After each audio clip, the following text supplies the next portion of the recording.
The problem is generally overthinking it. You should spend some time understanding who you should sell to. The thing is, like, you are an expert in your field, so it's really hard for anybody else to know what a good market is for you without testing. Now, because I've done this quite a lot, I've done it now with 70 companies or over 70 companies, and there, that means that I'm exposed to all industries now, all industries left and right. I travel quite a lot, go to different places, go to conferences, look at different stuff, and also I stay in touch with all the companies I work with. So that helps when you say, I want to go to this country, maybe I more or less immediately have some idea of how easy that market will be to access and some other options. So I can help bounce ideas with that and see that you pick a good one. Or the thing is, one is not enough. You should probably pick three. So I help you pick three markets and we will experiment. I have some, we can bounce this between us to say, why did you pick that market? And you can explain why you think it's good. Now I can do my own reflection and say, okay, wait, yeah, that makes sense. And actually, in that case, we should also look at these markets.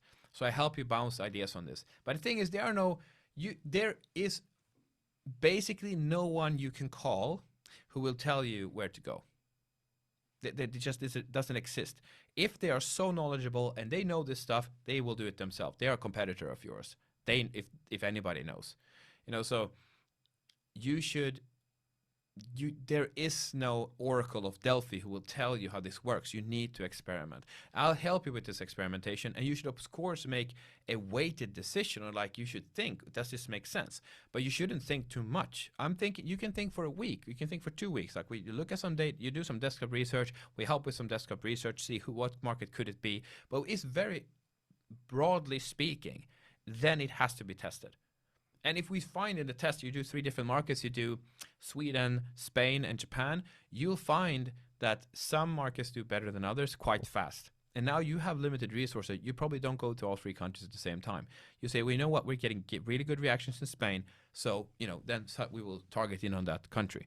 Maybe we get no good response from anybody. Then we get to think, is there something wrong with the marketing? Is there something wrong with the mess? Like, we will figure that out really fast. That's why we do the reach out. That's what we do. LinkedIn messages, emails, other type of reach out methods, just to see what are the reactions. And within a week or 2 or 3, we will know like if it's not working or not. And we adjust.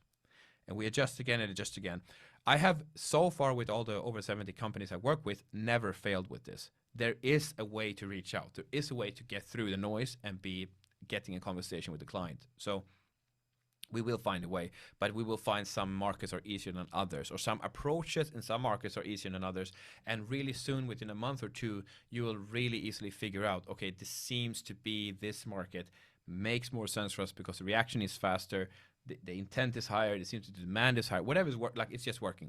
You will have your assumption why it's working, but in either case, in my opinion, you should go with the path of least resistance, where the money is fastest to get.